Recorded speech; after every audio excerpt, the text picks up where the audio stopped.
মৃত ব্যক্তিটা যদি গুনাহগার হয়, চিৎকার দিয়া বলবেন আমারে নিও না, এই কবরের আযাব আমি সহ্য করতে পারবো না। গুনাহগার হইলে চিৎকার দিবে আমারে নিও না, এই কবরে 99টা সাপ আমার জন্য অপেক্ষা করতে আছে। কিন্তু আমার আপনার এই কান্না কেউ শুনবে না।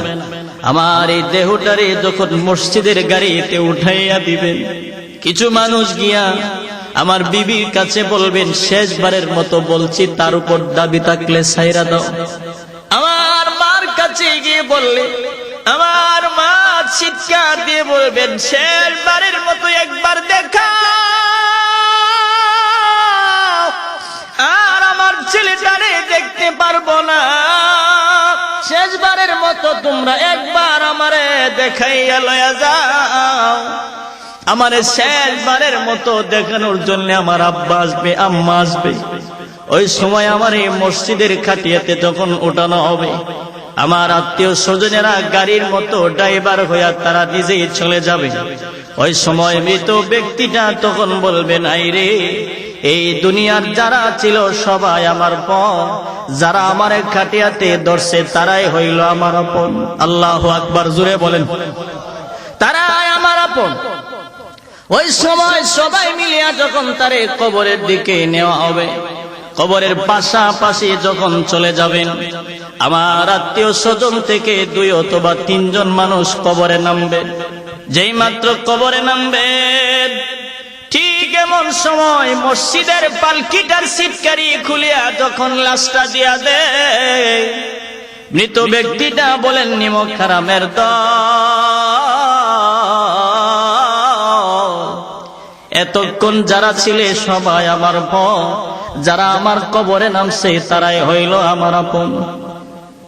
এইভাবে যখন লাশটারে কুলে লইয়া আমার আপনার আত্মীয় স্বজন থেকে 2 অথবা 3 জন মানুষ কবরে নাইমা বিসমিল্লাহি ওয়া আলা মিল্লাতি রাসূলিল্লাহ বলে যখন কবরে শোয়া দেয়, খাটিয়া দিতে দিতে যখন কবরটা একটু ছোট হয়ে যায়, এমনি তখন দেখবেন একজন মানুষ 2 পারে লাফ দিয়া উপরে উঠা যায়।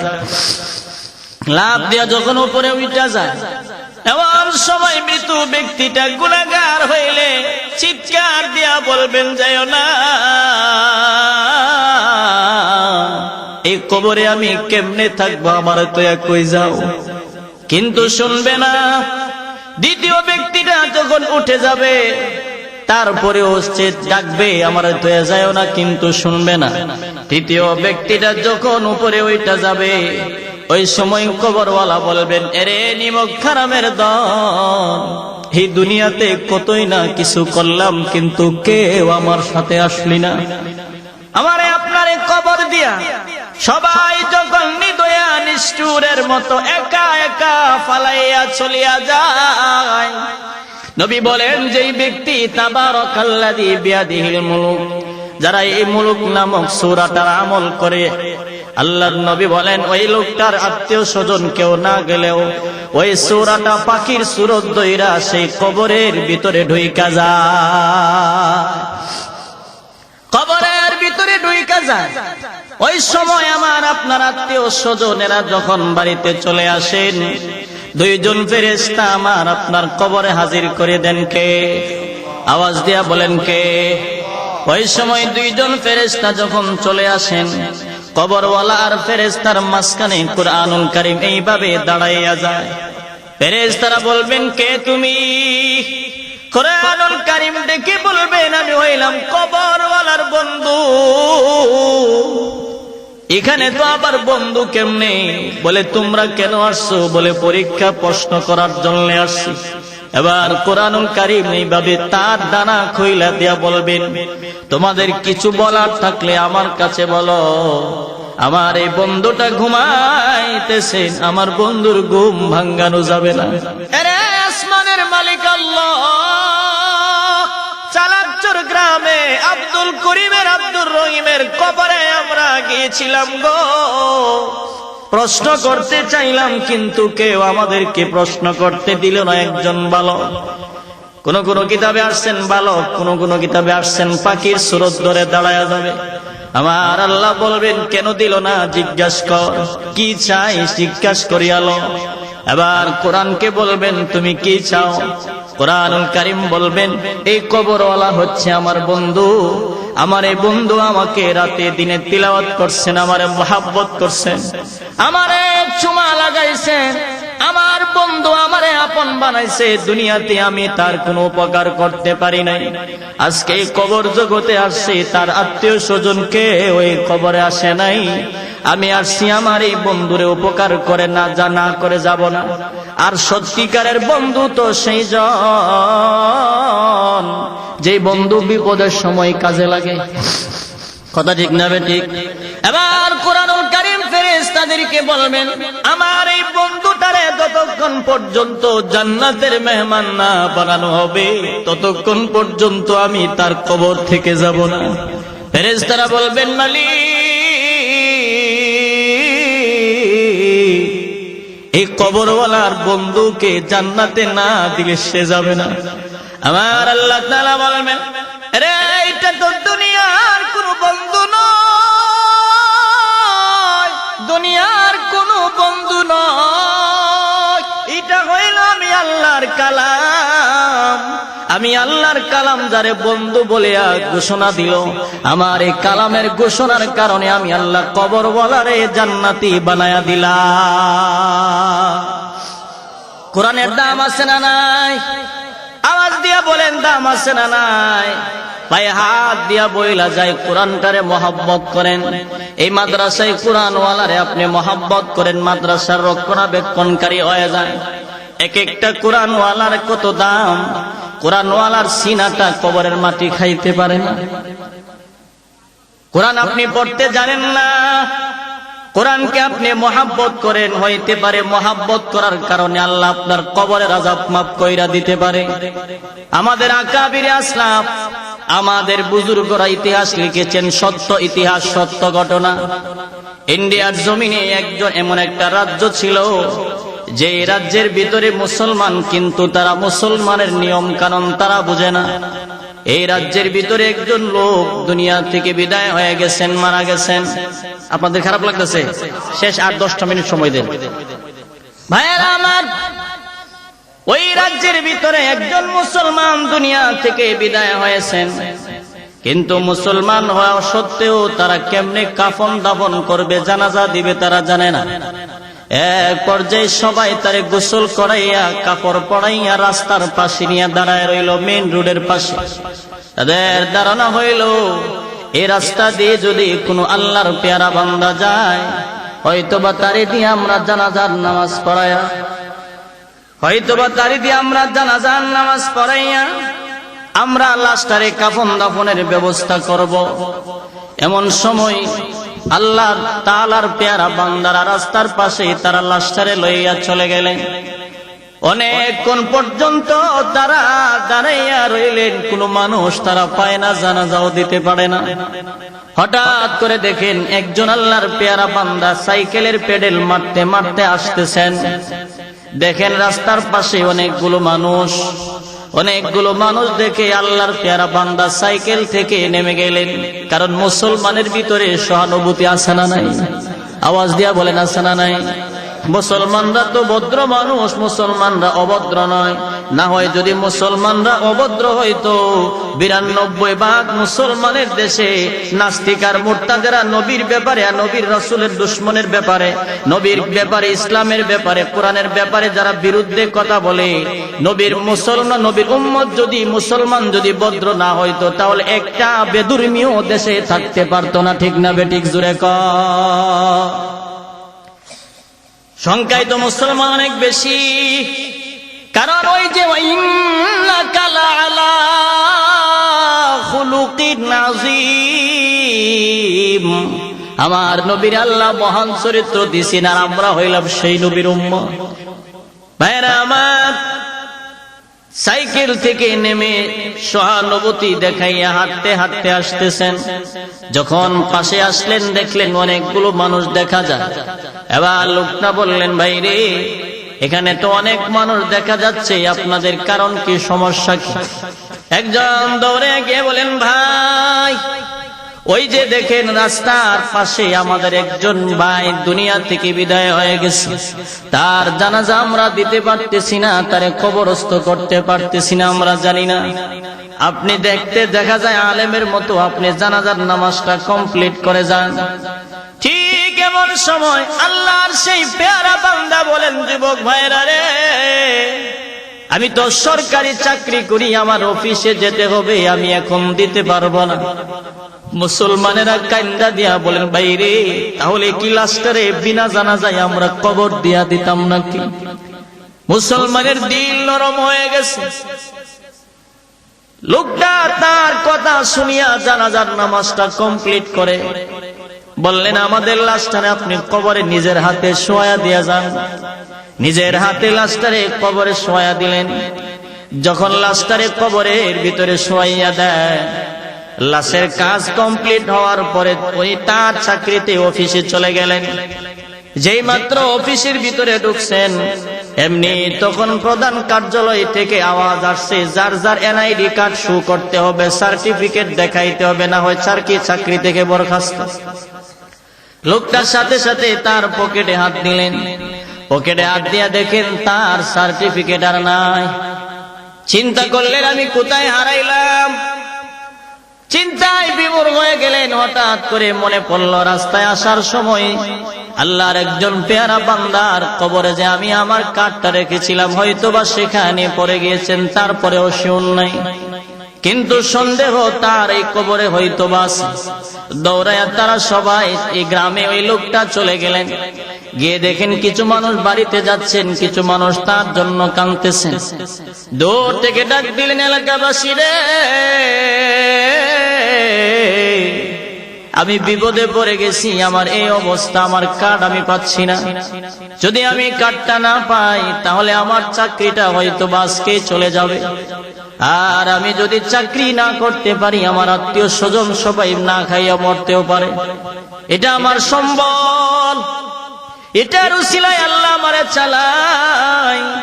তবে আপনারা যদি একটু আমারে হেল্প করেন, একটু আমারে সহযোগিতা করেন, এই কবরটা যদি আপনারা একটু খনন করে আমারে দেখান, আমার সন্দেহটা দূর হয়ে যাবে। মানুষেরা ভাবলো লোকটা আমার উপকার করছে, আমরাও তার একটু উপকার করি। সবাই নতুন কবর খনন হবে। গ্রামের মানুষ সবাই কবরের পাশে গিয়া দাঁড়াইয়া রইলেন। যেই মাত্র কবরের পাশে গিয়া দাঁড়াইলেন, আস্তে আস্তে একজন ব্যক্তি মাটি খনন করতে শুরু করলো। হঠাৎ করে মাটি খুইরা যখন একটা খাটিয়া উপরে উঠাইয়া দেয়, এমনি দেখে পুরা এলাকা মেশকে আম্বরের গ্রান মুখরিত হয়ে যায়। আগন্তুক লোকটা চোখের পানিগুলো ছেড়ে বলেন, মালিক, এরে আসমানের মালিক আল্লাহ, এমন মেশকে আম্বরের গ্রান আমরা কোন জায়গা থেকে পাচ্ছি গো? খাটিয়াটা যখন সরানো হইল, লোকটা তার এনআইডি কার্ড আছে কিনাই দেখার জন্য মাথাটা বাড়ালো। মাথাটা বাড়াইয়া দেখেন কবরের ভিতরে আর কোনো মাটি নাই, সুন্দর একটা ফুলের বাগান হয়ে আছে। আরো আসতে কোন সুবহানাল্লাহ। কবরের ভিতরে কোনো মাটি নাই, কবরের ভিতরে একটা সুন্দর ফুলের বাগান। এই বাগানের উপরে তার এনআইডি কার্ডটা এইভাবে পড়ে আছে, যেন বুঝাইতে চাচ্ছেন, নেন আপনার কার্ড, আপনি নিয়ে যান। লোকটা কার্ডটা হাতে নিয়ে চোখের পানিগুলো গড় গড় করে ছাড়েন আর বলেন, কবরটা বন্ধ করো। আর চোখ দুইটা বন্ধ করেন, মালিক,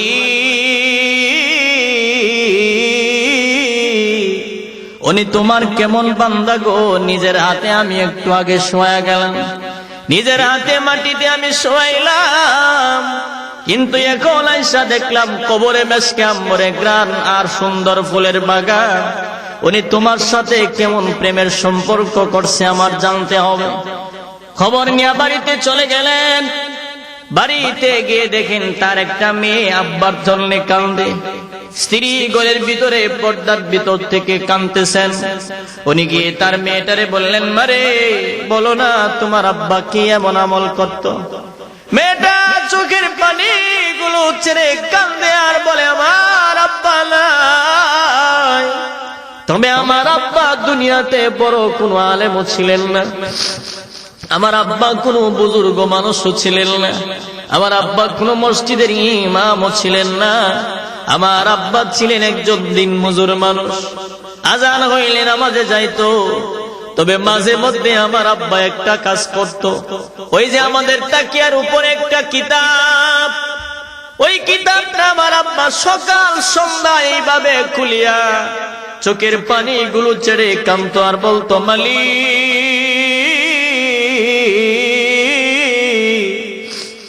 আমি তোমার ভাষা জানি না, তবে এখানে তুমি যা বলেছ সব সত্য বলেছ। আল্লাহু আকবার, জোরে বলে। হে মালিক আমি তোমার ভাষা বুঝি না, তোমার ভাষা আমি পড়তে জানি না, তবে এখানে তুমি যা বলেছ সব সত্য বলেছ। আমার আব্বাই লাইনে লাইনে আঙ্গুল নিতেন আর বলতেন, সব সত্য বলেছ। আর বলতো, প্রভু গো এইটা আমি পড়তে জানি না বিদায় তুমি কিন্তু আমারে কবরে কষ্ট দিও না। আমার আব্বাই কিতাবটা নিয়া বুকে জড়াইয়া সম্মান দিতেন, আদর কইরা পরিষ্কার কইরা গিলাপ লাগায় রাখতেন। এবার আগন্তুক লোকটা বলেন, আমি দেখি ওই লোকটা কি এমন কিতাব পড়তো। গিয়ে দেখেন তাকিয়ার উপরে কিতাবটা আছেন, কিতাবটা খুললেন, কিতাবটা কইলা দেখেন এটা অন্য কোন কিতাব না, এটা হচ্ছে মহাগ্রন্থ কোরআনুল কারীম। সুবহানাল্লাহ, জুড়ে বলেন। কোরআনুল কারীমটা এইভাবে খুললেন আর প্রত্যেকটা পাতা তিনি উল্টাইতে লাগলেন। উনি উল্টায়া দেখেন প্রত্যেকটা লাইনে লাইনে যে আঙ্গুল নিয়ে ঘষাইছে, তার আঙ্গুলের ঘষানোর কারণে কিছু হরফ মইসা গেছে। চোখের পানিগুলো ছেড়ে ছেড়ে যে কাঁদছেন আর বলছেন, প্রভু তুমি কিন্তু আমারে মাফ কইরা দিও। এইভাবে যে কাঁদছেন তার চোখের পানি প্রত্যেকটা পৃষ্ঠায় আছে। এবার আগন্তুক লোকটা বুঝতে পেরেছে অন্য কোন আমল যদিও গ্রহণযোগ্য না হয়, হয়তোবা এই কোরআনকে মুহাব্বত করার কারণে তোমার আব্বার কবরকে আমার আল্লাহ জান্নাতের টুকরা বানায়া দিয়েছেন। সুবহানাল্লাহ।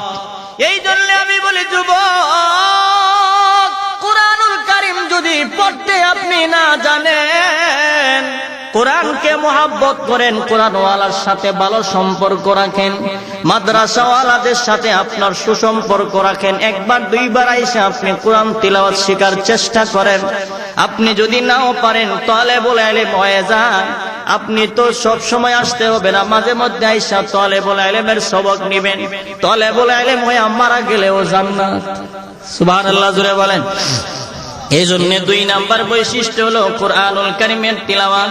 3 নাম্বার বৈশিষ্ট্য হলো আলা রাব্বিহিম ইয়াতাওয়াক্কালুন। মুমিনের 3 নাম্বার বৈশিষ্ট্য হলো সর্ব অবস্থায় ভরসা রাখতে হবে কার উপর? আওয়াজ দিয়া বলেন, কার উপর? 4 নাম্বার হলো আল্লাযীনা ইউকিমুনাস সালাহ। নামাজ প্রতিষ্ঠা করতে হবে। নামাজ প্রতিষ্ঠা করা একটা হইল কায়েম করা, আরেকটা হইল প্রতিষ্ঠা করা। কায়েম করা এক জিনিস আর প্রতিষ্ঠা করা হইল আরেক জিনিস। কায়েম করা মানে হইল নিজে শুধু পড়লাম আর কাউরে বললাম না। প্রতিষ্ঠা করা হইল নিজে বললাম, ফ্যামিলির সবাইরে বললাম। একজন ঘরের সর্দার যিনি নিজে আগে পড়বে, ঘরের সবাইরে বলবেন। একজন সমাজের সর্দার যিনি নিজে আগে নামাজ পড়বেন, তারপরে পুরা সমাজের মানুষকে বলবেন। একজন মেম্বার যিনি তিনি নিজে আগে নামাজ পড়বেন, তারপর ওয়ার্ডের মানুষকে নামাজের কথা বলবেন। একজন চেয়ারম্যান যিনি নিজে আগে নামাজ পড়বেন, তারপরে পুরা ইউনিয়নের মানুষকে নামাজের কথা বলবেন। একজন এমপি যিনি নিজে আগে নামাজ পড়বে, তারপরে আসনের মানুষকে নামাজের কথা বলবে। একজন প্রধানমন্ত্রী যিনি নিজে আগে নামাজ পড়বে, তারপরে রাষ্ট্রীয়ভাবে ঘোষণা দিয়ে দিবেন নামাজ পড়া বাধ্যতামূলক। এটার নাম হচ্ছে নামাজ প্রতিষ্ঠা করা। 5 নাম্বার হলো ওয়ামিম্মা রাযাকনাহুম ইউনফিকুন। আল্লাহ বলেন যতটুকুই দিছি 1 টাকার মালিকানা হোক আর 10 টাকার মালিকানা হোক, এর থেকে আমি আল্লাহর রাস্তায় যারা দান করবে, দান করে, উলাইকা হুমুল মুমিনুনা হাক্কা, ওই যে প্রথমে বলছিলাম তারাই হলো সত্যিকারের মুমিন, তাদের জন্যই রয়েছে সম্মানজনক পুরস্কার, লাহুম দারাজাতুন ইনদা রাব্বিহিম ওয়া মাগফিরাতুন ওয়া রিজকুন কারীম, তাদের জন্য তাদের রবের কাছে রয়েছে সম্মানজনক পুরস্কার। কয়টা? জোরে বলেন কয়টা? কোয়ালিটি কয়টা? কোয়ালিটি কয়টা? 1 নাম্বার হইল কি? আজান শুনলে যারা মসজিদে যায়, সর্বোপরি কথা হইল আজান শুনলে যারা মসজিদে যায়। 2 নাম্বার হলো কোরআন তিলাওয়াত। 3 নাম্বার হলো ভরসা রাখতে হবে কার উপর? 4 নাম্বার নামাজ প্রতিষ্ঠা করা। 5 নাম্বার হলো আল্লাহর রাস্তায় দান সদকা করা। আমার আল্লাহ তাআলা বলেন তাদের জন্য তাদের রবের কাছে পুরস্কার, সম্মানজনক পুরস্কার কয়টা? আল্লাহ বলেন বান্দারে, পুরস্কার কিন্তু এমনি এমনি তোমাদেরকে আমি আল্লাহ দিব না, কেমন যোগ্যতা সম্পন্ন হইলে তোমারে আমি আল্লাহ দিব। এবার শোনো, আমার আল্লাহ তাআলা আমারে আপনারে 2টা পুরস্কার দিবেন, এমনি এমনি দিবে না। কেমন যোগ্যতা আমার আর আপনার দিলের ভিতরে, আমার আপনার ভিতরে থাকতে হবে। আল্লাহ তাআলা নিজেই ওয়াজ করতেছেন, ইন্নামাল মুমিনুনাল্লাযীনা ইযা যুকিরাল্লাহু ওয়াজিলাত কুলুবুহুম। আমার আল্লাহ তাআলা বলেন পৃথিবীর মানুষেরা রে শুনিয়া লও, 2টা পুরস্কার যে আমি আল্লাহ তোমাদেরকে দিব, এমনি এমনি দিব না।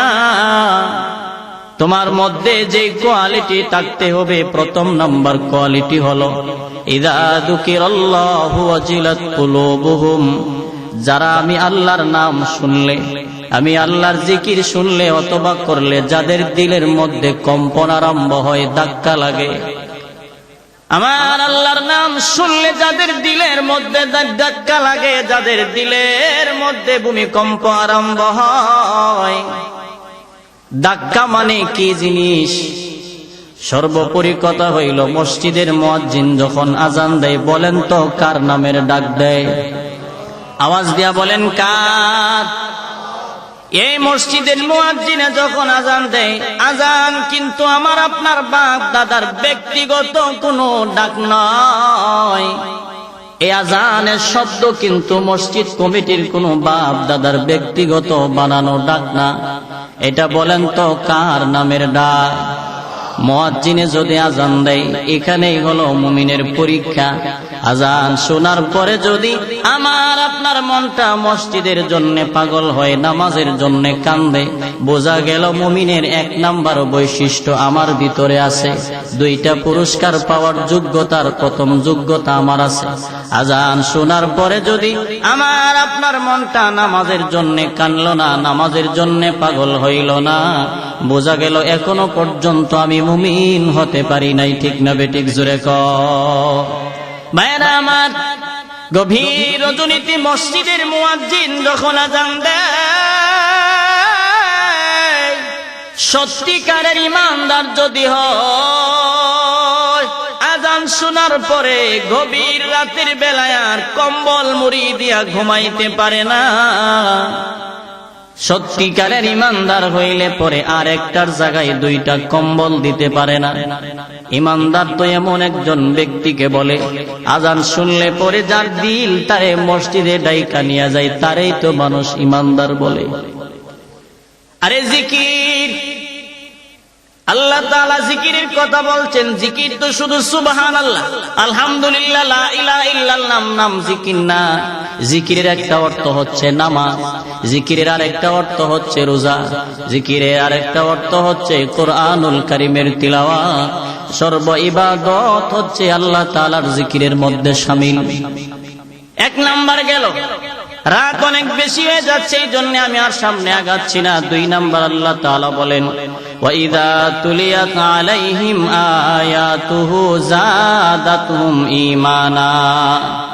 মুমিনের 2 নাম্বার বৈশিষ্ট্য হলো কোরআনুল কারীমের তিলাওয়াত যখন শুনবে মুমিনের ঈমানের পাওয়ার বেড়ে যাবে। সাহাবায়ে কেরামরা বলেন, ওগো নবীজি, ঈমানের পাওয়ার বাড়ে আবার কমে, আমরা বুঝবো কেমনে? আমার নবী বলেন, কোরআন তিলাওয়াত শুনলে যদি তোমার কাছে মজা লাগে, কোরআন তিলাওয়াত শুনলে যদি তোমার কাছে ভালো লাগে, বুঝতে হবে ঈমানের পাওয়ার বাড়তেছে। আর যদি কোরআনুল কারীমের তিলাওয়াত শুনলে যদি তোমার কাছে মজা লাগে না, তোমার কাছে ভালো লাগে না, বুঝতে হবে তোমার ঈমানের পাওয়ার দুর্বল হয়ে যাচ্ছে। এখানে আমরা যারা আছি, বিশেষ করে যুবক ভাইরা যারা আছেন, যদি বলি কোরআনুল কারীমকে কারা কারা মহব্বত করেন, অধিকাংশ যুবক ভাইরা আমারে হাত উঠায় দেখাবেন যে হুজুর আমরা মহব্বত করি। কিন্তু এমন কোন যুবক নাই যে যুবকের মোবাইলে হিন্দি গান আর ডিজে গান নাই। কথা কয় না? কথা ঠিক না বেঠিক? বলেন তো, 5 মিনিটের একটা গান শুনলেন, আপনার আমলনামায় কয়টা নেকি লেখা হইল? কয়টা? একটাও না। গভীর মনোযোগ দিয়ে কথাগুলো শুনেন। আরে 5 মিনিটের একটা গান আপনি শুনলেন, অথচ এমন গান আপনি শুনলেন যে গানের অর্থ আপনি তো বুঝেনই না, আপনার 14 গোষ্ঠী কেউ বুঝে না। কথা কয় না? আগের মানুষেরা গান গাইতো, যে গানের অর্থ ভালো ছিল, মানুষগুলো গান শুনতো বাজনা দিয়া না, নিজের খালি গলায় গাইতো, মানুষ শুনতো, অর্থ ভালো ছিল। এখন গান কি বলে যেটা কহিটাও বুঝে না, যে হুনের 14 গোষ্ঠী কেউ বুঝে না। আগের মানুষে গান গাইতো, গানের অর্থ ভালো ছিল। পরের জায়গা পরের জমি ঘর বানায় আমি রয়, আমি তো সে ঘরের মালিক নয়, আমি তো সেই ঘরের মালিক নয়।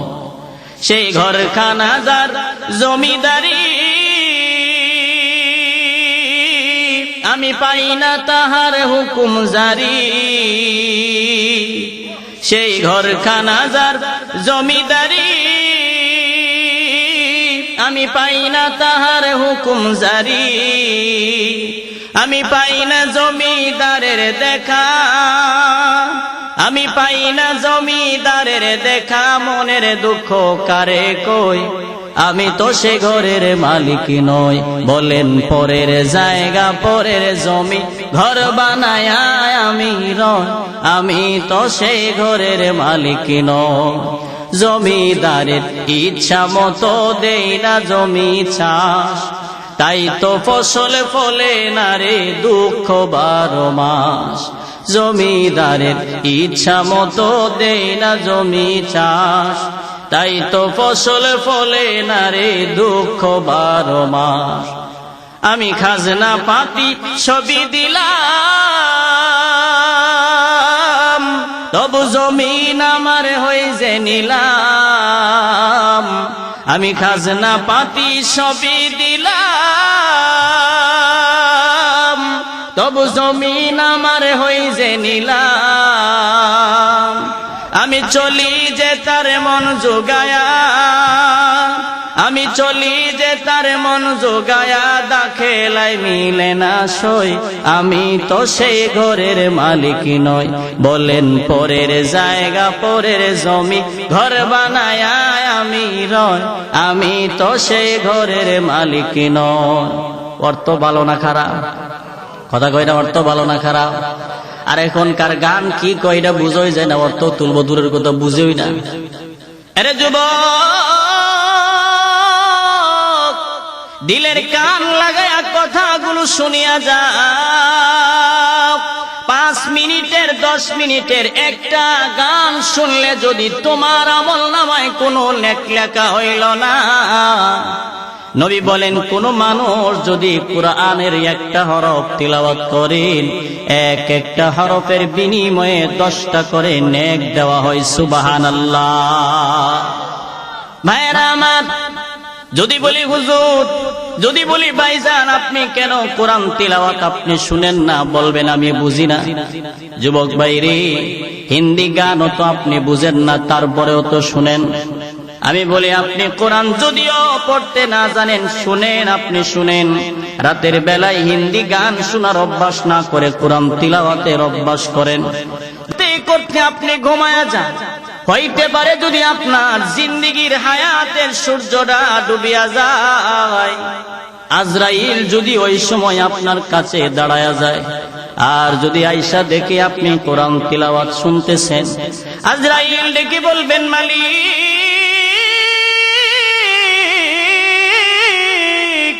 এরে আসমানের মালিক আল্লাহ, আপনার এই বান্দা মরণের সময় আপনার কালাম শুনতে শুনতে ঘুমায়, হইতে পারে তিলাওয়াত শোনার কারণে আপনার আমাকে আল্লাহ মাফ করতে পারে। কথা কয় না, পারে কি পারে না?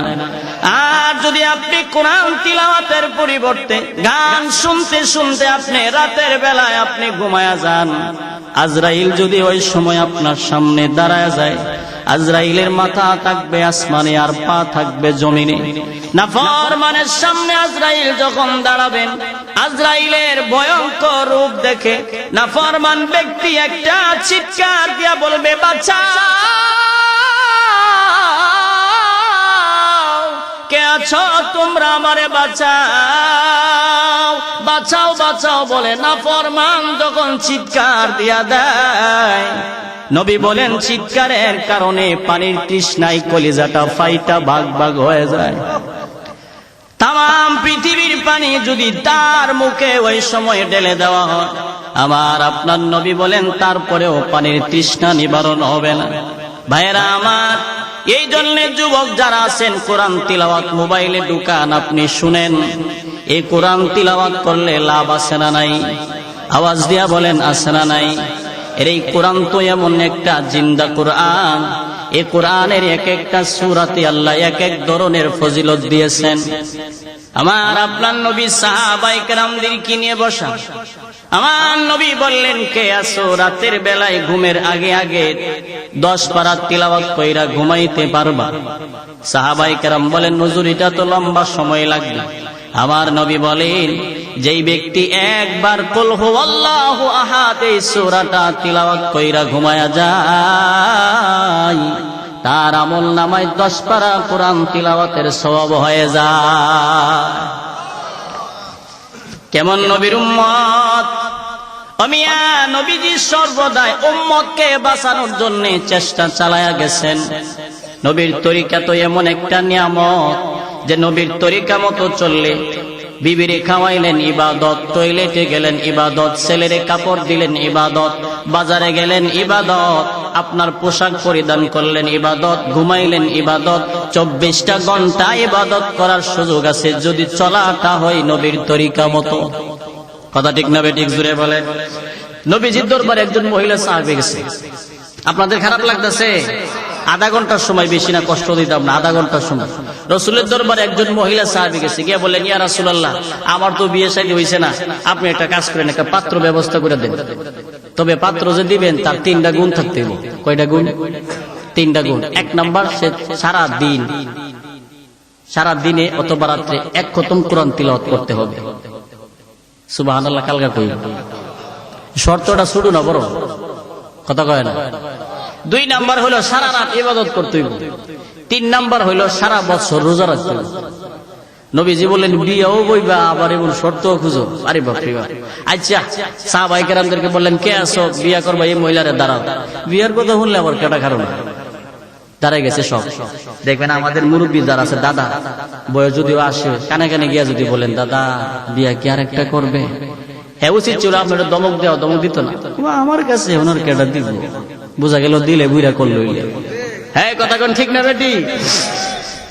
আমার কাছে আর কেটা দিব। অত সত্য কথা, এই কি করছ, আমি বিয়ে করবো নাকি, আমি বিয়ে করতাম না, না আমার কাছে আর দিব, মনে মনে খুশি। মানে এটার কথা বললে সবাই খুশি, কথা ঠিক না? তবে বেড়াত খুশি হইল, বিড়ি কিন্তু আর খুশি। ভাই সাহেব সাবাইলাম, কি বলে তুমি করতা লাখালা বুড়া লাগে লেবো, কই যাও, যাই তোর মামলা দিতাম, আমার তুই আরেকটা করতে। যাই হোক, একাধিক বিয়া করার হুকুম ইসলামে আছে না নাই? জোরে বলেন, আছে না নাই? তো ওগুলের জন্য না। তুমি রিক্সা চালাও, ডিলিটা ডিলি খাইতে না, তুমি তো 4 বিয়া করো, তোর যে বউ মুরাইছে না, এটা বেশি করছি। কথা ঠিক না বেটি? আরেকবারের কোটি কোটি টাকা সম্পদ, হ্যাঁ সম্পদ খরচ ওই বিদায় বিয়ে করে না, হ্যার উপরে বিয়ে করার দায়িত্ব এর জরুরি।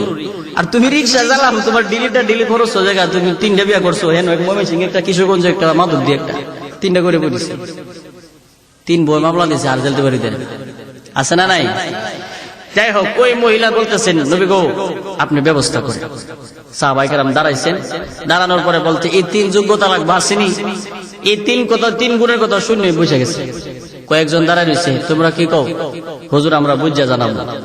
এই সারাক সরে মাধবদী থেকে যদি কোনো মানুষ বউ দেখতে হয়, খাওয়ান দাওয়ানের পরে যদি জিগাই কেমন দেখলে, এরা যদি কেউ বলে আমরা বুঝা জানাবো, 10 বছরের ভিত্তি আর সালাক সর ঢুকতো না। এই কথা কোন ঠিক না বেটি? মানে পছন্দ হয়েছে না, বুঝে জানাবো মানে শেষ। এই জন্য খাওয়াবার সময় আগে কম খাওয়ায়, আগে মেয়েটা দেখে পছন্দ হইলে যত মন চায় তত খাওয়া যায়। পছন্দ হয়েছে না, 7 বিস্কিট খাওয়া যায় না, অত খরচের দরকার নাই। খাওয়াইবেন 5000, ফানের বাটার দেওয়া যাবে 200। কি বলেন, আছে না নাই? মেয়ের বাপ মেয়ে জন্ম দিয়েছে না, জীবন বোঝা একটা বিপদ তৈরি করছে। অথচ রসুল বলছেন তুমি যেমন মেয়ের বাপ আমি রসুল মেয়ের বাপ, তুমি থাকবা যেখানে আমি রসুল থাকবো যেখানে, তুমি থাকবা সেখানে। সুবহানাল্লাহ জুড়ে বলেন। মেয়ে হইলে আমরা খুব মন বেজা, ছেলে হইলেও সালাম চোর থেকে ঠেলা গাড়ি দেয় মিষ্টি লয়ে মনে উঠতে থেকে লয়ে, আর মেয়ে হইলে কি হয়েছে আল্লাহ দিছে একটা, ঠিক আছে আল্লাহ দিছে একটা, জীবন বোঝা যায় আল্লাহ এর উপরে কি জুলুম ডানা করছে। অথচ নবীজি বলছেন একটা মেয়ের দিন শিক্ষিত ভালো একটা দিনদার ছেলের কাছে দিতে পারলে একটা জান্নাত। বাকিটা বুঝে না, নগদটা বুঝে, নগদ ছেলের বিদেশ ভাড়া দিব, মোটা ইনকাম করবো এটা। যাই হোক, 2 জন বলছে বুঝে জানাবো মানে না। একজন সাহাবী দাঁড়াই রয়েছে, আল্লাহু আকবার জোরে বলেন। তোমার মধ্যে এই 3 গুণ আছে? জি আলহামদুলিল্লাহ, ঠিক আছে আসো। 2 জন একসাথে করলেন, 2 জন একসাথে কইরা নবীজি বিয়ের কাজ সম্পন্ন কইরা বাড়িতে পাঠায় দিছে। শর্ত তো ছিল রাতের বেলা ইবাদত করবো সারা রাত। সাহাবী বাড়িতে গিয়ে এশারের নামাজ পড়া খাওয়া দাওয়া কইরা ঘুমাই রইছে। যেই মাত্র ঘুমাইছে, বিবির মনে তো শান্তি লাগে না, বেচারা না কুচিন রাত্রে ইবাদত করবো, এখন ঘুমাইছে কেন? 10টা 11টা ভাবছে যে শরীর ক্লান্তি একটু পরে উঠবো, 12টা 1টা হয়েছে এরপরে উঠে না, 2টা বাজছে এরপরে উঠে না, এখনো যে উঠে না। আগামীকাল রোজা রাখতে হলে সেই খাওয়া লাগতো না, কথা কয় না? শর্ত তো ছিল পরের দিন রোজা রাখবো, যদি রোজা রাখে তাহলে তো সেহরি খাইতেইব, এখনো সে যে উঠে না। বিবির মনে টেনশন, বিবির মনে চিন্তা, স্বামী কেন ইবাদত করে না। আমরা মা বোনরা চিন্তা হলো ঘরের ডিসলাইন কেড়ে ঠিক করে দেন। আপনাদের এখানে মনে হয় ডিসলাইন নাই, আল্লাহ দিলে এখানে সব মনে বাজিদ বুঝতাম মির্দল আর হাসান বসরি আর রাবিয়া বসরির মতো সবাই নাকি তা। যাই হোক, ওই মহিলা টেনশন কেড়ে ইবাদত করে না। আর আমরা মা বোনরা তো ঈদের সময় জিগা কত দিবা মার্কেটের লাগি, 5000 দিল হইতো না, আমার একটা শাড়ির দাম 5000টা তুমি দিলে। আরে বিদেশ গিয়ে কত কষ্ট, যে রাইতের দিন বানা দিনের রাত বানা, আর এইটা বউ পায় আসে হেও বলো যাওয়ার আগে বউ নামে এখন করে তুইছে। আর বউ একটা ফিসা দেখলে লম্বা একটা মোবাইল লিয়া মানে ব্যাগটার ভিতরে ইচ্ছা করলে মোবাইলটা থইতো না, হাতে মোবাইল দিলে বাজারে যায় বার বুঝাইবো আমরা করে তাই সৌদি আরব তাই, কথা কয় না? মোবাইলটা লিয়ে বুঝাইবো আমরা করে তাই সৌদি আরব তাই। এই সালাদ তোর বাজারে ভিডিরে যত বেটা ছিলি আমাদের অত বেটা ছিল না, কথা কয় না? ভাবি নাম্বারটা দিয়ে যাই মাল ভাড়াই দিব না। আর মহিলা দোকানে গেলে আমার মতো পুরুষের কোনো বিল নাই। যদি জিজ্ঞাসেন যে আমার একটা ফ্যান আসছিল, এই ফাঁকাটা 2 জন মহিলা কাস্টমার থাকলে হ্যাঁ তোই ঠাড়া মিশা কথা বলে নাই ভাই ফ্যান নাই, কারণ আমরা তো 100 টাকার ফ্যান বিছাই 20 টাকা লাভ করতো না, আর এই বিড়িতে 100 টাকার কাপড় বিছাই বেড়া 200 টাকা লাভ করতো। একদিন বাজারে গেছি, মহিলারা যে কেমন হেরাতে কেমন দোয়া, এটা দোয়া একটা কি জিনিস জানি লইছে, বেড়া দাম চাইছে 300 টাকা, আমার হিলা কইতেছে আমরা 290 টাকা কইলেন, দাম চাইছে কত? আমার কইতেছে, আমি কইতাম 290 টাকা কইলে। তো মনে মনে কই এর লেগে গো, পরে আমি কই যাক আজগার বাজার থেকে জিনিস নেওয়া লাগতো না, আমি মন মতো করে নিব লোন জায়গা আমরা লই আর বাজার ভিতরে আমার যেত বুঝ জ্বালছি। যাই হোক, মহিলার মনে কষ্ট। ভাইরা আমার, বিবির আদর করেন, মহব্বত করেন, কিন্তু অসুবিধা নাই। হাসরের দিন আপনার বিবি আপনার বিরুদ্ধে মামলা দায়ের করবে, আমার স্বামী আমারে নামাজের কথা বলে নাই, আমার বাবা আমারে নামাজের কথা বলে নাই, আমার বড় ভাই আমারে নামাজের কথা বলে নাই, বড় ভাই বাবা স্বামী এবং ছেলে হাসরের দিন আল্লাহ তাআলার কাঠগড়ায় দাঁড় করাবে আমাদের মা বোনেরা, আমাদের বিবি, আমাদের মা, আমাদের বোন আমাদের ব্যাপারে মামলা দায়ের করবে। মহব্বত করা যাবে, কিন্তু এমন কাজ করা যাবে না যেই কাজের দ্বারা আমাকে হাসরের দিন মামলা দায়ের করবে। কথা ঠিক না বেঠিক? জুড়ে কও। মহিলার মনে টেনশন, নামাজ তো পড়লো না, তাহাজ্জুদ তো পড়লো না, রোজা রাখবো, সেই খাইলো না। ফজর আজান দিছে, পরে সাহাবী উঠছে ঘুম থেকে। উঠার পরে নাস্তা দাও, ফজর নামাজ পড়ে আয়, নাস্তা দাও। তুমি না রোজা রাখবা, বাসি তো সেই রেখাইছো না, তুমি রোজা রাখবা, নাস্তা দাও। নাস্তা দিল, তুমি নাস্তা খাও, তোমার লগে আর কোনো কথা নেই। আমি রসুলের দরবারে গেলাম, নবীজির দরবারে গেলেন। আর সাহাবী ভাবে নাস্তা রাস্তা করে রিল্যাক্সে যাই, আমিও যাবো, এবিডিকে মামলা দিলে তো আমার রসুল ডাকবো, আমিও যাই। সাহাবী পিছন পিছন গেছেন, গিয়া শুনতেছে বউ বিচার দিতেছে নবীজির কাছে। নবীজি বললেন, কেউ তোমার মধ্যে বলে কোনো গুণ নাই, তুমি কোনোটাই পালন করছো না, ইবাদত যা করার কথা ছিল একটা করছো না, কথা ঠিক না বেঠিক? হ্যাঁ কো হুজুর, আমার বউ যেটা কইছে এটাও ঠিক, আমি সব পালন করছি, এটাও ঠিক। নবী কো মাইল লাগাইতেছ, দুটোটা ঠিক হইলে উত্তর দেবো কেমনে, ফেস ভাঙ্গুম কেমনে? কই ইয়া রাসূলুল্লাহ, প্রথম শর্ত ছিল আপনি নবী বলছেন, আমার বিবিও বলছে দৈনিক রাতের বেলায় এক খতম কোরআন তিলাওয়াত করতে হবে। ওগো নবীজি, আমি এইটা কেমনে পালন করছি জানেননি? আপনি নবী না বলছেন একবার কুল হুয়াল্লাহ সূরাটা তিলাওয়াত করলে 10 পারা কোরআন তিলাওয়াতের সওয়াব হয়। আমি ঘুমের আগে আগে 3 বার সূরা ইখলাস পড়া ঘুমাইছি, বলেন না আমার আমলনামায় এক খতম তিলাওয়াতের সওয়াব হইছিনি? আর আস্তে কোন সুবহানাল্লাহ। পিছনের বাইরে যারা আছে কষ্ট হইলে সুবহানাল্লাহ বলার দরকার নাই, সাত দৌড় দেব তাহেন। ভাইরা আমার, এবার বিবি ডেকে বললেন, ইয়া রাসূলুল্লাহ, আমার স্বামী তো রাতের বেলা ইবাদত করার কথা ছিল, রাতের বেলা নাক ডাক্কা ঘুমাইছে। সাহাবী বলেন, নবী গো, তাহলে আপনি শুনেন, আপনি নবী বলছেন যেই ব্যক্তি এশারের নামাজ জামাতের সাথে পড়া ঘুমায়, আবার ফজরের নামাজটা জামাতের সাথে আদায় করে, সারা রাত্র ঘুমায়া থাকলেও নফল ইবাদতের সওয়াব হয়। আগে নবীজি, যেদিন থেকে আমি আপনার এই কথাটা শুনেছি, এই আমলটার কথা আমি যেদিন থেকে আমি শুরু শুনেছি, সেদিন থেকে একদিনও আমি মিস করি নাই। প্রতিদিন রাতের বেলায় আসার পয়রা ঘুমাই, ফজরের নামাজ পড়ি। বলেন তো আমার আমল নামায় রাতের ইবাদতের সওয়াব হইছিনি? নবী কো হইছে। হুজুর রোজা তো রাখছে না, কি রাখছে না? হুজুর রোজাও রাখছি। হুজুর মাত্র খাইছে, নিজের হাতে নাস্তা বানায় দিছি আমি, মাত্র খাইছে, সাক্ষী আমি নিজে।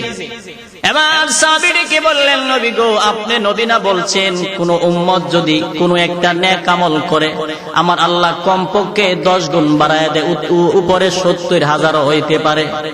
একটা করলে কমপক্ষে, একটা নেক কাজ করলে কমপক্ষে কয় গুণ? 10 গুণ। নিম্নমানের কয় গুণ? নবী গো, বোঝা গেল একটা নেক করলে যদি 10টা নেকের সমান হয়, তাহলে একটা রোজা রাখলে কয়টা রোজার সওয়াব হয়? কথা বোঝে না? একটা রোজা রাখলে কয়টা রোজার সওয়াব? 10টা। আগে নবীজি, একটা রোজা রাখলে যদি 10টা রোজার সওয়াব হয়, আমি রমজানের 30 রোজা রাখছি, 30 দোষে 300। সুবহানাল্লাহ জোরে বলেন। কারো তো 60 দিন, শাওয়ালের আরো 6টা, শাওয়ালের 6টা মিলা হয়েছে 360 দিন। এবার সাহাবীর স্ত্রী বলেন, 360 দিনে 1 বছর নয়, 365 দিনে 1 বছর। আমার নবী হাইসা দিয়া বলেন, মা গো, বছরে মুসলমানের জন্য 5 দিন রোজা রাখা হারাম, 2 ঈদের 2 দিন আর কুরবানির ঈদের পরের 3 দিন। সুবহানাল্লাহ। এই জন্য মুসলমানের প্রত্যেকটা সময় 24টা ঘন্টা ইবাদত করার সুযোগ আছে না নাই? আওয়াজ দিয়া বলেন, আছে না নাই? মুমিনের 2 নাম্বার বৈশিষ্ট্য হলো কোরআনুল কারীমের তিলাওয়াত। যে ব্যক্তি প্রত্যেক ফরজ নামাজের পরে আয়াতুল কুরসি তিলাওয়াত করবেন, নবী বলেন ওই ব্যক্তি জান্নাতে যাওয়ার জন্য শুধুমাত্র আজরাইলের সাক্ষাৎ বাকি। আজরাইল আসবে, সে মরবে, মরে যাওয়ার পরে সে জান্নাতে চলে যাবে। কোরআন তিলাওয়াত করলে লাভ আছে না নাই? অমিয়া, এই যে নাফিউল কোরআন মাদ্রাসা, এই মাদ্রাসায় আপনার একটা ছেলে অথবা আপনার একটা ভাই, আপনার একটা ভাতিজা আপনি মাদ্রাসায় ভর্তি করলেন। ছেলেটার বয়স যদিও 7-8 বছর হয়, যদিও ছেলেটা পাক না পাক কি জিনিস বুঝে না, তার গায়ে যদি নাপাকিও লেগে থাকে, তার শরীরটা যদি দুর্বল হয়, গরিবের ছেলে হোক আর ধনীর ছেলে হোক, মাদ্রাসায় যখন ভর্তি হয়ে যাবে, আলিফ বা তাসা পড়বে, সাথে সাথে তার নামের একটা টাইটেল লাগবে। টাইটেলটার নাম হলো তালেবুল ইলম। এমন একটা তালেবুল ইলম বাচ্চা যদি তার গায়ে পাক না পাক, সে কোনো কিছুই বুঝে না, নাপাকিও লেগে থাকে, ডিলাকুলুক সে ভালো কইরা ব্যবহার করতে জানে না, কিন্তু এই চালাকচর গ্রামের কবরস্থানের পাশ দিয়া যদি হাইটা যায়, আমার আপনার নবী বলেন এই তালেবুল ইলমের কত দাম,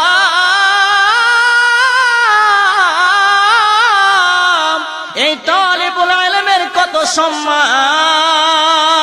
এমন একটা তালেবুল ইলম যদি কবরস্থানের পাশ দিয়া সে হাইটা যায়, আমার নবী বলেন তার খাতিরে কমপক্ষে 40 দিন পর্যন্ত কবরের আযাব বন্ধ হয়ে যায়। আর একটু জোরে বলেন না সুবহানাল্লাহ। কোরআন পড়াইলে লাভ আছে না নাই? আর একটু জোরে বলেন লাভ আছে না নাই? এই মাদ্রাসায় আপনার একটা ছেলে ভর্তি করলে, সে কোরআনটা হেফজ করলো, মুখস্থ করলো, একটু আগে হাফেজ সাহেবদের হাফেজদেরকে পাগড়ি দিল। ভাইরে, মনে করছেন একটা ছেলের ইঞ্জিনিয়ার বানাইছেন, মাস্টার বানাইছেন, বুঝি কামিয়াব হয়ে গেছেন।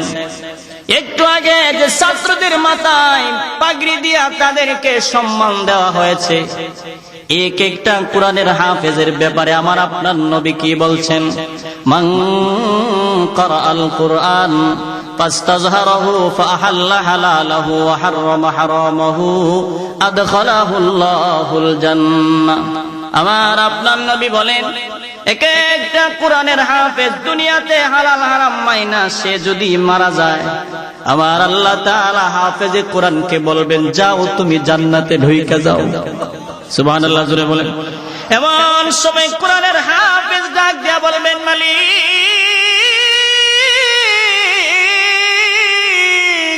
এরে আসমানের মালিক আল্লাহ,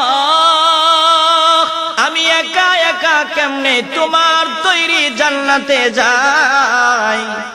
আমার না আমার আব্বা রিকশা চালায়া মাদ্রাসার বেতন দিল, আমার মা আমারে চিকিৎসার টাকা বাঁচায়া মাদ্রাসার খরচ দিছে, আমার আব্বা ভ্যান গাড়ি চালায় আমার পাঞ্জাবি বানায়া দিছেন, আমার আব্বা শীতের রাতের বেলায় ভালো একটা চাদর আমার আব্বা কিনে নাই, আমার মা ভালো একটা সোয়েটার গায়ে দেয় না, কিন্তু আমার এপেক্স কোম্পানির জুতা দিছে, ভালো ভালো ব্লেজার বানায়া দিছে। আজকে কঠিন হাসরের ময়দানে আমি একা জান্নাতে যেতে চাই না।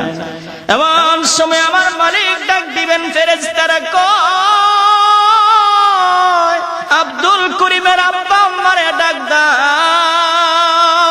হাফেজের আব্বা আম্মারে ডাইকা নিয়ে আমার আল্লাহ তখন পুরস্কার দেয়। কি পুরস্কার দিবেন? আমার আল্লাহ ডাইকা নিয়া বলবেন, তোর একটা ছেলেরে কোরআনের হাফেজ বানাইছ, আমি আল্লাহ তোরে কি পুরস্কার দিব রে? দুইজনের মাথায় দুইটা নূরের মুকুট পরাইয়া দিব। দুইজনের মাথায় দুইটা নূরের মুকুট যখন পরাইয়া দিবেন, এই মুকুটের তো আলো হবে সূর্যের আলো হার মেনে যাবে। ওই সময় কোটি কোটি সম্পদওয়ালারা, টাকাওয়ালারা তখন বলবেন, আইরে ওই ব্যক্তিটা না আমার বাড়িতে সে রিক্সা চালাইতো, আমার গাড়ির ড্রাইভারি করত, আজকে কঠিন হাসরের ময়দানে সে আমার সামনে দেখলাম নূরের মাথায় টুপি পরার কারণ কি? ফেরেশতারা ডেকে বলবেন, তার একটা ছেলেরে কোরআনের হাফেজ বানাইছে, এই হাফেজের বরকতে আল্লাহ তাআলা তার মাথায় নূরের টুপি পরাইয়া দিছে। শুধু তাই নয়, ওয়াশাফাহু ফি আশরাতিন মিন আহলি বাইতিহি কুল্লুহুম কদ ওয়াজাবাত লাহুন্না। আবার আল্লাহ তাআলা কোরআনের হাফেজদেরকে বলবেন, শীতের রাতে ঠান্ডা পানি দিয়া উযু বানাইয়া আমি আল্লাহর কোরআনটাকে সিনার ভিতরে লিপিবদ্ধ কইরা রাখছ, ভালো একটা জামা গায়ে দিতে পারস নাই, গরিবের সন্তান ছিলি, আজকে কঠিন হাসরের ময়দানে তোরে কি একটা ক্ষমতা দিব জানোস নি? তুই তো নিজেই জান্নাতে যাবি। ওয়াশাফাহু ফি আশরাতিন মিন আহলি বাইতিহি কুল্লুহুম কদ ওয়াজাবাত লাহুন্না। তোর আত্মীয় স্বজন থেকে 10টা লোকের সুপারিশ কইরা জান্নাতে নিয়ে যাও, যাদের ব্যাপারে জাহান্নাম ওয়াজিব হয়ে গেছে। আল্লাহু আকবার, জোরে বলেন। শুধু তাই নয়, আমার আপনার নবী বলেন ইকরা ওয়ারতাকি ওয়ারাত্তিল কামা কুনতা তুরাত্তিলু ফিদ দুনিয়া ফা ইন্না মানজিলাকা ইনদা আখিরি আয়াতিন তাকরাউহা। আসরের ময়দানে হাফেজদেরকে আমার আল্লাহ এত মর্যাদা দিবেন, হাফেজদেরকে ডেকে বলবেন দুনিয়াতে বিল্ডিং এ ঘুমাইতে পারস নাই, গরিবের সন্তান ছিলে, শীতের রাতে ভালো একটা কম্বল গায়ে দিতে পারস নাই, ভালো একটা খাটে তুই ঘুমাইতে পারস নাই, তোর আব্বা রিকশা চালাইতো, রাতের বেলা ঘুমাইলে কুয়াশা তোর ঘরে ঢুকতো, আরে তারপরেও আমি আল্লাহর কোরআনটারে তোর সিনার ভিতরে তুই ঢুকাইয়া দিলি রে। আজকে এক একটা আয়াত তুমি তিলাওয়াত করো আর এক একতলা বিল্ডিং এর উপরে উঠতে থাকো। এইভাবে কোরআনের হাফেজ 6666 খানা আয়াত সে তিলাওয়াত করবেন। তিলাওয়াত শেষ আমার আল্লাহ তাআলা 6666 তালা বিশিষ্ট একটা বিল্ডিং দান করে দিবে। হুজুর আমি তিলাওয়াত করতে পারি না, তাহলে আমার আল্লাহ কি দিবেন? যদিও আপনি তিলাওয়াত করতে জানেন না, আপনি তিলাওয়াতকারীর বাবা হয়ে যান, আপনি তিলাওয়াতকারীর বন্ধু হয়ে যান, না হয় আপনি ছোট ছোট সূরাগুলি আপনি মুখস্থ করেন। কুল হুয়াল্লাহ সূরা, তাব্বাত ইয়াদা আবি লাহাবি ওয়া তাব, এই সূরাগুলি আপনি যখন মুখস্থ করবেন, কঠিন হাসরের ময়দানে এক একটা আয়াত আপনি তিলাওয়াত করবেন আর এক একতলা বিল্ডিং মালিক দান করে দিবে। কোরআনের মর্যাদা কত বেশি এ যুবক! এই জন্যে বলি কোরআনটারে বন্ধু বানায় লও। মোবাইল থেকে গানগুলি ডিলিট করিয়া দাও। মোবাইলটারে যদি তুমি কোরআন তিলাওয়াত দিয়া ভরপুর করে কোরআনকে বন্ধু বানায়া নিতে পারো, যেদিন তুমি আর আমি দুনিয়ার জমিনে থাকবো না, ওই সময় কোরআন কিন্তু কাজে লাগবে। কিটা বলেন, লাগবে কি লাগবে না? নবী বলেন যেই ব্যক্তি তাবারাকাল্লাযী বিয়াদিহিল মুলক, সূরাতুল মুলুকের আমল যে ব্যক্তি করবে প্রতিদিন রাতের বেলা, যেদিন আমি আর আপনি দুনিয়ার জমিন থেকে বিদায় হয়ে যাব, আমাদের মরতে হবে কি হবে না? এই জোরে বলেন, হবে কি হবে না? যেদিন আমার আপনার নামে মসজিদের মাইক দিয়ে এলান হয়ে যাবে আব্দুর রহিম দুনিয়া থেকে বিদায় হয়ে গেছে, এই শব্দটা শোনার সাথে সাথে আমার মা শাড়ির আঁচলের নিচে মুখ দিয়া কান্না শুরু করে দিবেন। আমার বিবি চোখের পানিগুলো ছেড়ে কানবেন, আমার সন্তানাদি কানবেন, আমার আত্মীয় স্বজনেরা কানবেন। কিন্তু বলেন তো, কেউ আমারে রাখতে পারবেনি? আওয়াজ দিয়ে বলেন, কেউ রাখতে পারবে না? কেউ আমারে আপনারে রাখতে পারবে না। আমার কিছু আত্মীয় স্বজন আমার মরার খবর শুনে বাড়িতে ঢুকবে, আমার বন্ধু বান্ধবেরা আমার বাড়িতে আসবে। যদি আমি ভালো হই আমার প্রশংসা করবে, খারাপ হইলে নিন্দা করবে। এর ভিতর থেকে কিছু মানুষ এসে বলবেন, যাও বাজারে যাও, দেখো যারে বাস থাকলে কাইটা নিয়ে আসো, না হয় বাজার থেকে নিয়ে আসো। আবার কিছু মানুষ এসে বলবে, দেও তার 3.5 হাত বডির একটা মাপলো। আমার আত্মীয় স্বজন থেকে কোনো একজন মানুষ আসবে, আমার 3.5 হাত বডির একটা মাপ নিবেন, আর উনি হবেন আমার জীবনের শেষ দর্জি, শেষ টেইলার। লম্বা একটা ফিতা দিয়া অথবা লম্বা একটা রশি দিয়া আমার আপনার দেহের মাপ নিবেন, আমি কতটুকু লম্বা। আমার জামা বানানোর জন্য 2-3 জনকে বাজারে পাঠাইয়া দেওয়া হবে। এমন একটা জামা বানাবেন যেই জামার পকেট নাই, কোনো সেলাই নাই, কোনো কলার নাই, বুতাম নাই। কথা ঠিক না বেঠিক? জোরে কোন। আমার আত্মীয় স্বজনেরা বাজারে যাবেন। আবার কিছু মানুষ বড়ই পাতার গরম পানির ব্যবস্থা করবেন। আবার কিছু মানুষ আমার আত্মীয় স্বজন একটা গাড়ি আনতে যাবেন, যে গাড়িটার নাম হবে মসজিদের পালকি। এই মসজিদের পালকিটা যখন আনতে যাবে, যে পালকিটা চলতে গেলে, যে গাড়ি চললে কোনো তেল পেট্রোল লাগে না, ডিজেল লাগে না, এটার ড্রাইভার হয়ে যায় আমার আপনার আত্মীয় স্বজন। আমার আপনার আত্মীয় স্বজনেরা চালক। এইদিকে আমার বাড়ির কোনো একটা পাশে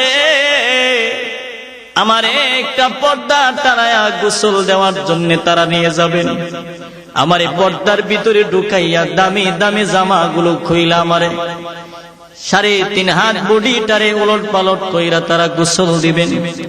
এইদিকে মসজিদের পালকিটা বাড়িতে ঢুইকা যাবেন, আমার জামা লইয়া বাড়িতে প্রবেশ করবেন, আমার জন্য কবর খনন করা হয়ে যাবে, এইদিকে আমার জন্য খাটিয়াও কাটা হয়ে যাবে, আমার জন্য